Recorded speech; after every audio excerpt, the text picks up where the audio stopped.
The Punishment of Subversives and Defectors, published on the 12th of May 2018 by Insula.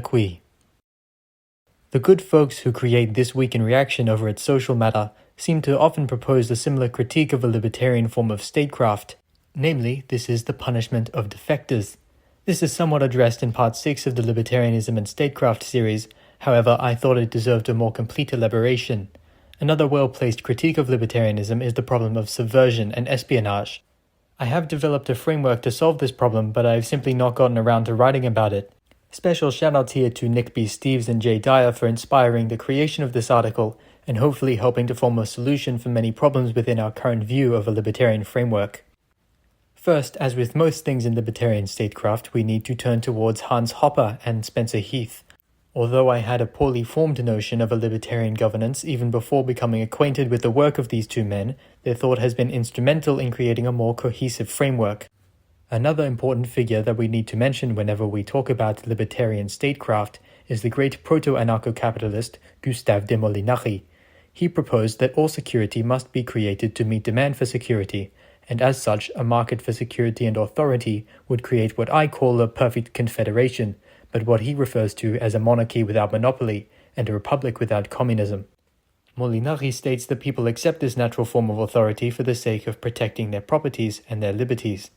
This means that whenever authority is of subpar character, it can always be exchanged for a better authority which offers a better protection of property and liberty. Now that we have established this, we can turn towards Spencer Heath to further advance this basic notion into a theory of libertarian statecraft. Not only should each of these authorities function on a market to protect liberty and security, they are not the same as any other company. This citadel provides a barrier which defends the market, which ultimately facilitates the creation of all spiritual values. However, defense should not infringe on the market and the market should never infringe on spiritual values. Thus we have created a trinity of citadel, market, and altar, the citadel sustaining the market and the market sustaining the altar. Furthermore, by placing the citadel into the market, we can create a self-reinforcing system of protection and growth. In libertarian terms, protection agencies facilitate the market itself while only being possible in a market system. And here we can finally use the last step created for us by the great Hans Hopper to state that these defense organizations can also facilitate the exclusion of those who do not follow accepted social norms. This creates a means by which we can effectively bring norms out of a socialistic lack of ownership and effectively begin to privatize them. By this, we have reconstructed a government in perfectly libertarian terms, and can use this structure of government to create a proper justification for the punishment of subversives and defectors. But to do so, we have to establish a mechanism from the top down. First, it's important to note that those who subvert spiritual values must also subvert the market order and thus must aggress against defense. And if we include the privatized norms under those spiritual values, we find ourselves with a justifiable means by which we can properly consider punishing subversives. When the subversion of a social order defeats the effective purpose of having a market, we can default to the citadel to eliminate this subversive threat. Furthermore, a brutal regime of exclusion guarantees that those who subvert norms must be doing so out of their own volition, as they were let into the society under the auspice that they would behave themselves according to general norms. Some may claim here that there should be no punishment of subversives and they should simply be ignored until they self-deport or get removed from the society for violating the covenant. Neither of these are real punishments as they don't impose a cost for corrupting a society. This means that the subversive will get to infiltrate the society, impose costs on the people in that society, violate norms and only be met with exclusion. This may be acceptable in an urban environment, but it is not functional in a smaller community. For example, if a smut peddler appears in a traditionalist society or a hellfire preacher in a progressive one, they would have violated the purpose of that society and caused harm to the norms in that society. It's irrelevant if we agree with the goals of these people, but only that they went contradictory to the expected norms of conduct in the society that they willingly entered. Of course, I would personally prefer hellfire preaching over peddling smut, but my preferences are ultimately irrelevant to every community I'm not a part of. This means that the intruder has imposed a cost on filling the needs and wants of the people in a community. This means that they have effectively damaged the state of the community, especially if they've influenced the young and impressionable.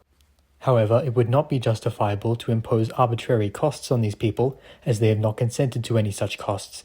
For the sake of justice, it is necessary to have a coherent and public law. For example, a giant sign that states that everyone caught preaching the gospel or spreading smut will be sentenced to 2 weeks of forced labor.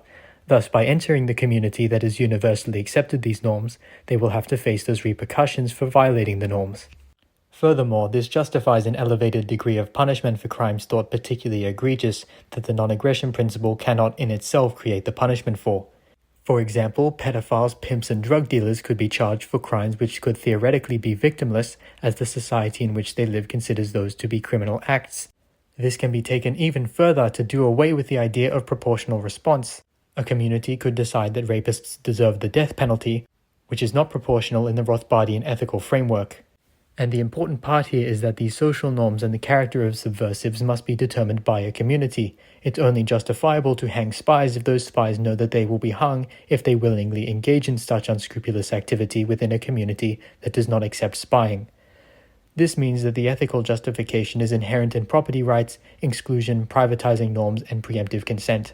And if any libertarian would dispute this, they must also dispute the ethical legitimacy of signs that simply read, "Intruders will be shot," and they will end up arguing against the right to self-defense altogether. And this is why the state punishing non-aggressive people remains wrong, while it is a justifiable endeavor for communities formed out of volition. Non-aggression can only serve as a guideline when it does not conflict with the ultimate right to property. After all, property rights are the fundamental basis of libertarianism, and the non-aggression principle is simply derived from the rights to property. Thus, we must conclude that the punishment of subversives cannot be an objectionable practice as long as it is agreed upon by the holders of property.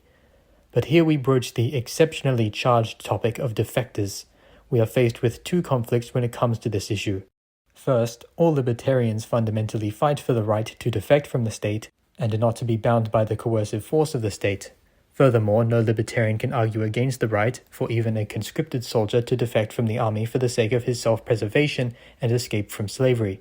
However, each community does not want defectors, as that would reduce the influence of that community, and each community would be suspect of any defectors from another community.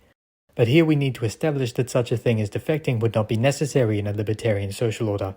First, as long as a child lives under his parents, he is bound to the rules of that property, and the question of defecting from a community is not brought up. If that child refuses to participate in that community after he is already grown up, he may walk away never having agreed to that community.